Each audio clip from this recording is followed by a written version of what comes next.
Hello friends සාදරයෙන් පිළිගන්න අදත් මගේ YouTube channel එකට. ඉතින් උන්න අදම මම අරන් ඇවිල්ලා තියෙන්නේ graphic card එකක් නැති ඕනම low end PC එක play කරන්න පුළුවන් සුපිරිම games 10ක් අරගෙන.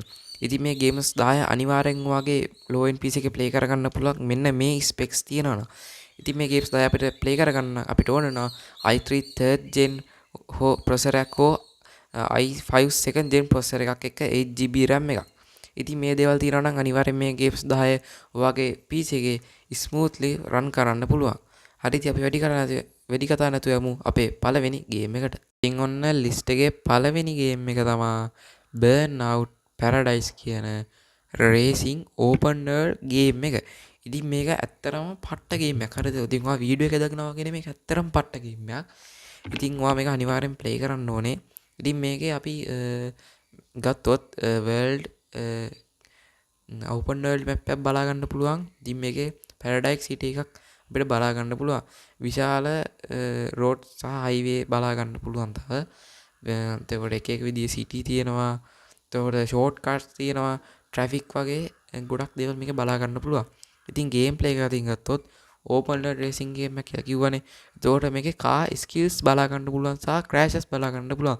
ඒ කියන්නේ අපි කාර් එකේ යන ගමන් මොකද ඒක අපේ එක්ක ප්ලේ කරන අනිත් ප්ලේයර්ව තලාගෙන චප්ප කරගෙන යන්න පුළුවන්. ඒතර මේක අපිට ඉවෙන්ට්ස් බලා ගන්න පුළුවන් සහ චැලෙන්ජස් උත් බලා ගන්න පුළුවන්. ඉතින් මේකේ මල්ටිප්ලේයර් මොඩ් එකක් තියෙනවා. ඔයාලට තව යාළුවොත් එක්කත් මේක හතරකේ ප්ලේ කරගන්න පුළුවන්. ඇත්තරම් පට්ට ගේම් එකක්. ඉතින් මේකේ රේසින් ටයිප් වල තියෙන්නේ ස්ටෑන්ඩඩ් රේස් එකක් ගත්තොත් රෝඩ් රේස් තියෙනවා, ස්ටන්ට් රන්ස් තියෙනවා සහ මාකට් මෙන් කියලා තියෙනවා. ඒ කියන්නේ ටයිම් ලිමිට් චැලෙන්ජස් ඒ වගේ දේවල් මේකේ බලා ගන්න පුළුවන්. එතකොට මේකේ මිනිමම් රික්වයර්මන්ට්ස් ගත්තොත් අපිට මේකේ මිනිමම් රික්වයර්මන්ට්ස් ගත්තොත් අපිට මේකේ Pentium 4 processor එකක් වගේ හොඳටම ඇති 512GB RAM එකක් ඇති. හරිද? ඒ කියන්නේ IGI ගාන RAM එක වගේ තමයි 512GB RAM එක. ඉතින් ඔයාලට මේකේ කියන්නේ low settings දාලා ගන්න නම් කියන්නේ ඔයාගේ අනිවාර්යෙන් ඉතින් තියෙනවනේ 8GB RAM එකක් 4GB RAM එකක් තියෙනවා නම් ඔයාට මේක හයි ග්‍රැෆික් දාලා ගහන්න පුළුවන්. හරිද? කිසිම අවුලක් නැහැ. හොඳට ප්ලේ වෙනවා. ඉතින් මම යනවා දැන් අපේ ඊළඟ ගේම් එකට. ඉතින් ඔන්න ලිස්ට් එකේ දෙවෙනි ගේම් එක තමයි Mafia 2 ගේම් එක. ඉතින් Mafia 2 ගේම් එක ඇත්තටම මේකත් පට්ටම පට්ට ගේම් එකක්. ඉතින් මේ ගේම් එකේ අපරාධ ලෝකය මිතුරන් අතර තියෙන විශ්වාසය අර ද්‍රෝහය ඒ වගේ දේවල් අරගෙන තමයි මේ ගේම් එක හදලා තියෙන්නේ. ඉතින් මේ ගේම් එකේ ප්‍රධාන චරිතය තමයි විටෝ ස්කලේටෝටා කියන තරුණයෙක්. ඉතින් මෙයා දුප්පත් ජීවිතයක් තමයි ගත කරන්නේ. සල්ලි සහ බලය ගන්න නම් අපරාධ ලෝකෙට ඇතුල් වෙනවා මෙයා. ඊට පස්සේ අපි මැප් එක ගැන ගත්තොත් මේකේ විශාල ගොඩනැගිලි තියෙනවා. පරණ කාලේ වාහන තමයි මේක අපිට බලා ගන්න පුළුවන් වෙන්නේ. ඉතින් හිම වැටෙන කාලයක්, වසන්ත කාලයක් වැනි ගොඩක් දේවල් මේකේ අපිට තියෙනවා. හරිද? එතකොට ගේම් ප්ලේ එක ගත්තොත් ඉතින් මේක අපිට වාහන පදින්න, වෙඩි තවන්න, සංගවාගෙන සටන් කිරීම කියන්නේ හැංගිලා ගහන්න තියෙන්නේ. ආය වගේ කතා කොටස අනුව මේ මෙහෙයුම ඉටු ගන්න තියෙන්නේ. හරිද? අන්න ඒ වගේ ගේම් එකක් තමයි මේ Mafia 2 කියන්නේ. වාහන ගැන කතා කරොත් පරණ කාලේ වාහන තියෙන්නේ වේගය සීමා සහිතයි. හරිද? සාමාන්‍ය පරණ කාලේ වාහන යන වේගය දන්නවනේ. ඒ වගේ තමයි. ඉතින් අපිට මේකෙත් අපිට පොලිස් සීන් තියෙනවා GTA 5 එකේ වගේ GTA Cities එක වගේ පොලිසිය පස්සෙන් පන්නවා නීති කඩ කරපුවාම. හරිද? ඉතින් අන්න ඒ වගේ ගේම් එකක්. ඉතින් මේකේ මියුසික් පවා පරණයි. හරිද? ගේම් එකේ මියුසික් පරණයි. වෙඩි තියෙන ශබ්ද ඔක්කොම ඒවත් පරණයි. ඉතින් වෙපන් පවා පරණ වෙපන් තියෙන්නේ. හැබැයි පට්ටි ස්ටෝරියක් තියෙන පට්ට ගේම් එකක්. අනිවාර්යෙන් වාගේ ලෝස් එන් PC එකේ මේක ප්ලේ කරන්න පුළුවන්. ඒකින්ද අනිවාර්යෙන් මේක ප්ලේ කරලා බලන්න. ඉතින් මේකේ මිනිමම් රික්වයර්මන්ට්ස් තියෙන්නේ i3 second gen processor එකක් තිබ්බනම් ඇති. එතකොට RAM එක gigabyte 4ක් GB 4ක් වගේ ඇති. හරිද? හොඳටම ඇති. එතකොට සාමාන්‍යයෙන් storage space එක ගත්තොත් GB 20ක් විතර ඔයාට තියන්න වෙනවා. ඉතින් මේක high graphic දාලා ගන්න මීට වඩා හොඳ PC එකක් ඔයාට ඕන වෙනවා. ඉතින් සාමාන්‍ය ස්මූත් ප්ලේ කරන්න මේ ගේම් එක මේ හොඳටම ඇති. සහ වාගේ PC එක හොඳටම perform කරනවා මේ ගේම් එක ප්ලේ කරන්න. ඉතින් අපි යන් ඊළඟ ගේම් එකට. ඉතින් ඔන්න ලිස්ට් එකේ තුන්වෙනි ගේම් එක තමයි Far Cry 3 කියන ගේම් එක. ඉතින් මේ ගේම් එක නම් පට්ට ගේම් එකක්. ඉතින් මේ ගේම් එක FPS ගේම් එකක්, ෆස්ට් පර්සන් ෂූටින් ගේම් එකක්. මේ ගේම් එකේ ලාර්ජ් මැප් එකක් අපිට බලා ගන්න පුළුවන්. ඉතින් මේක රිලීස් වුණේ 2012 Ubisoft ලගෙන්. ඉතින් ඇත්තටම පට්ට ගේම් එකක් කියන්න හේතුවක් තමයි මේකේ අපිට ස්කිල්ස් බලා ගන්න පුළුවන්. ඒ කියන්නේ ක්වොලිටි ස්කිල්ස්. ඒ කියන්නේ අපි එනිමි එක මරද්දී එක විදිහේ ගිහිල්ලා මරනවානේ. කියන්නේ එකපාරට ගිහිල්ලා බෙල්ල කපනවා. එතකොට කොහේ හරි උඩක ඉඳන් පැනලා ඔලුවට අයිනවා. අන්න ඒ වගේ ස්කිල්ස් බලා ගන්න පුළුවන්. තව මේක අපිට ක්‍රාෆ්ටිං සිස්ටම් එකකුත් බලා ගන්න පුළුවන්. ඒ කියන්නේ අපිට බෑග් එකක් හදන්න එක එක සත්තුන්ව මරලා එකෙන් බෑග් එකක් හදන්න පුළුවන්. අන්න ඒ වගේ දේවල්. ඉතින් මේකේ කට් සීන් උත් මාර්ම සුපිරි.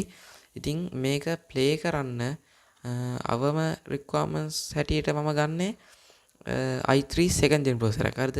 i3 second gen processor එකක් තිබිලා ඔයාලට 4GB RAM එකක් තියෙනවා නම් ඔයාලට මේ ගේම් එක ස්මූත්ලිව රන් කරන්න පුළුවන් low settings වලින්. ඉතින් high settings වලින් ගන්න නම් ඔයාලට ඊට වඩා හොඳ එකක් ඕන වෙනවා. ඉතින් ඒක තමයි අපේ ලිස්ට් එකේ තුන්වෙනි ගේම් එක.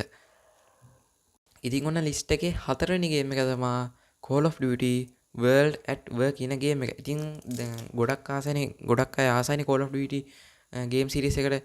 ඉතින් අන්න ඒක හින්දා low spec PC වල play කරන්න පුළුවන් සුපිරිම Call of Duty ගේම් එකක් තමයි මේ Call of Duty World at War කියන ගේම් එක. ඉතින් මේක රිලීස් වුණේ 2008 දී. ඉතින් මේකේ ස්ටෝරි එකක් තියෙනවා. ස්ටෝරි එක ගැන මම පොඩ්ඩක් කියන්නම්. ස්ටෝරි එකේ මේක කතා දෙකක් වටා තමයි ගමන් කරන්නේ. හරිද? එතකොට මේකේ පළවෙනි එක තමයි ජපාන්ට විරුද්ධව අපි සටන් කරන්නේ. හරිද? ඒ කියන්නේ අපි ඇමරිකානු සොල්දාදුවෙක්. එතකොට අපි ජපාන හමුදාවට විරුද්ධව තමයි යුද්ධ කරන්නේ. එතකොට මේකේ දෙවෙනි කතාව යන්නේ රෂියාවයි ජර්මනියයි අතර. හරිද? එතකොට අපි රෂියානු සොල්දාදුවෙක් විදිහට තමයි ඉන්නේ. නාසි හමුදාවට විරුද්ධව තමයි අපි මේක බැටල් කරන්නේ. හරිද? එතකොට මේකේ ගේම් ප්ලේ එක ගත්තොත් මේක FPS ගේම් එකක්, ෆස්ට් පර්සන් ෂූටර් ගේම් එකක්.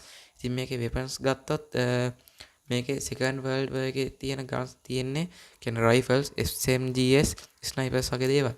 ග්‍රැනේඩ් උත් අපිට මේකේ බලා ගන්න පුළුවන්. ඉතින් මේකේ සොම්බි මොඩ් එකකුත් තියෙනවා. ඉතින් සොම්බි මොඩ් එකෙත් අපිට පට්ටම ක්වොලිටි සොම්බි මොඩ් එකක් මේක බලා ගන්න පුළුවන්. ඒ වගේ මේක අපිට සොම්බි මොඩ් එකේ සෝලෝ සහ කෝ ප්ලේ කරන්න පුළුවන්. ඒ කියන්නේ තව යාළුවෝ ටිකක් එක්කත් මේක ප්ලේ කරන්න පුළුවන්. ඉතින් මේක මිනිමම් සිස්ටම් රික්වයර්මන්ට්ස් වලට මම ගන්නේ Core 2 processor එකක් සහ 2GB RAM එකක්. 4GB එකක් තවත් හොඳයි. ඉතින් storage එක GB 10ක් විතර තිබ්බනම් හොඳටම ඇති. ඉතින් අපි යන් අපේ ඊළඟ ගේම් එකට. ඉතින් ඔන්න ලිස්ට් එකේ පස්වෙනි ගේම් එක තමයි Mirror's Edge කියන ගේම් එක. ඉතින් මේ ගේම් එක 2008 DLCE කම්පැනි එකෙන් තමයි රිලීස් වුණේ. ඉතින් මේක ෆස්ට් පර්සන් ෂූටර් ගේම් එකක්. ඉතින් ඇක්ෂන් වලින් පිරිච්ච ඇක්ෂන් ඇඩ්වෙන්චර් ගේම් එකක්. ඉතින් මේක අපි දැන් සාමාන්‍යයෙන් ගත්තොත් ගොඩක් අය ගන්න ගන් ෂූටින් ගේම්නේ. ඉතින් මේ ගේම් එක අපිට කරන්න තියෙන්නේ දුවලා පැනලා බිත්ති උඩින් ගිහිල්ලා ඒව තමයි කරන්න තියෙන්නේ. එතකොට මේකේ කතාව යන්නේ අපි රණ කෙනෙක්. ඉතින් අපිට තියෙන අපේ සහෝදරියව සේව් කරගන්න. ඉතින් මේක ස්ටෝරි එක සිම්පල්. හරිද?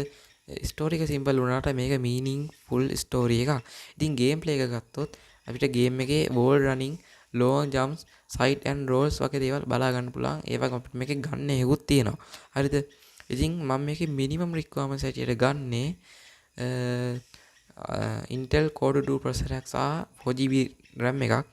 ඉතින් මේකේ අපිට ස්ටෝරේජ් එක ගත්තොත් 8GB ස්ටෝරේජ් ස්පේස් එකක් තිබ්බනම් හොඳටම ඇති. ඉතින් මේක ඉතින් අපි දැන් ඊළඟට යන් අපේ ඊළඟ ගේම් එකට. ඉතින් ඔන්න ලිස්ට් එකේ 6 වෙනි ගේම් එක තමයි Sleeping Dogs කියන සුපිරිම ගේම් එක. ඉතින් මේ ගේම් එක නම් ඇත්තටම පට්ට සුපිරිම ගේම් එකක් මේක. ඉතින් මේකදී අපිට වැඩි ෂූට් කරන්න දේවල් නැහැ. හරිද? වෙඩි තියාගන්න වැඩි නැහැ. මේක සම්පූර්ණයෙන් අපිට අතපයෙන් තමයි වැඩි ගේම ගහන්න තියෙන්නේ. ඉතින් මේකේ ප්‍රධාන චරිත තමයි වෙයි ජෝන් කියන කැරක්ටර්. ඉතින් අපි රහසිගත පොලිස් සේවක තමයි යන්නේ. හරිද?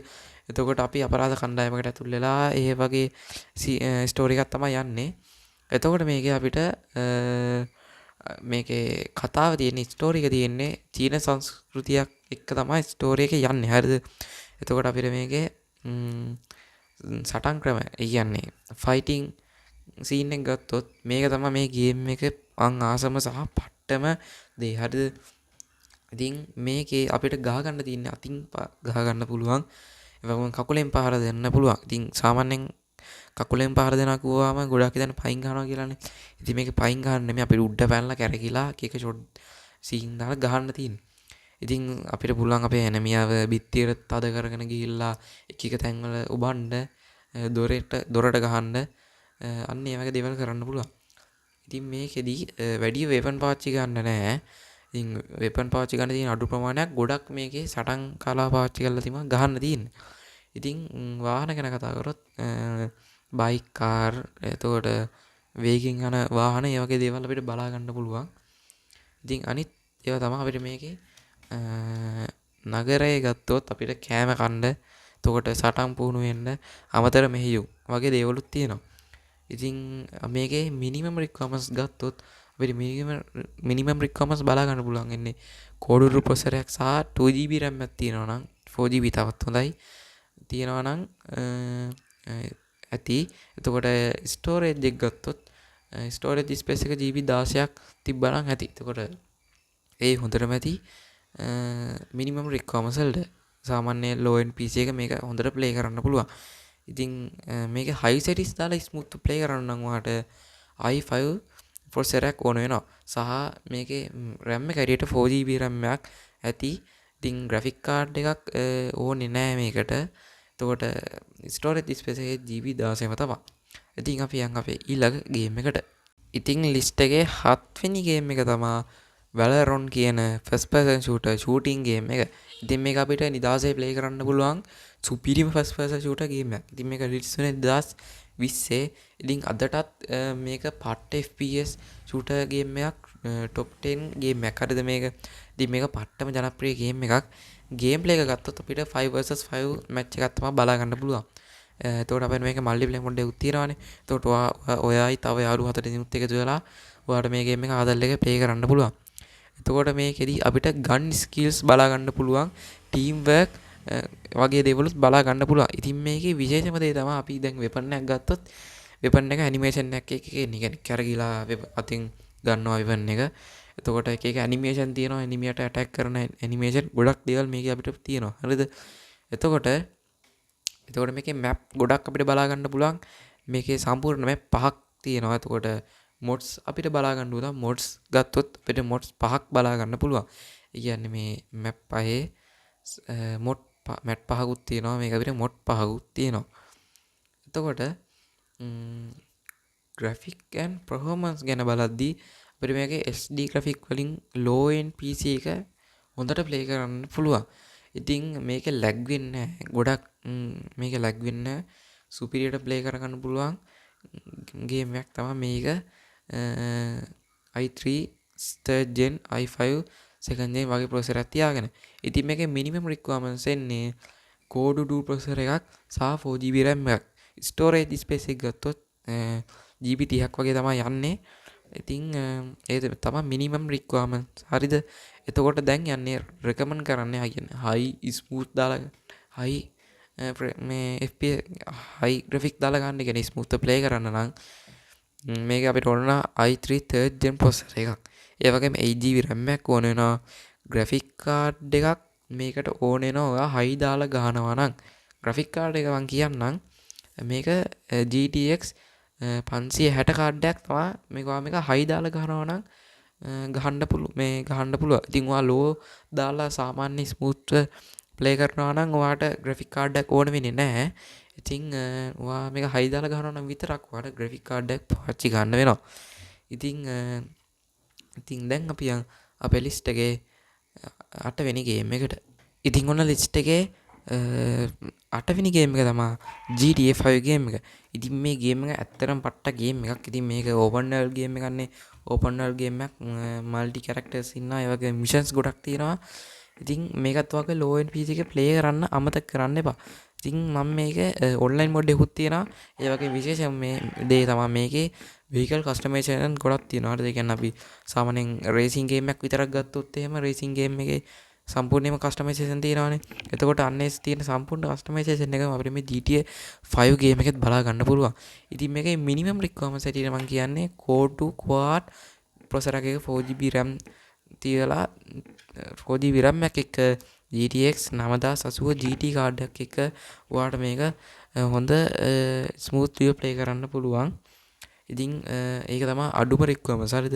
එතකොට අපි ගාව තියෙන්නේ i3 3rd gen processor එකක් කියන්නකො. i3 3rd gen processor එකයි 8GB RAM එකයි.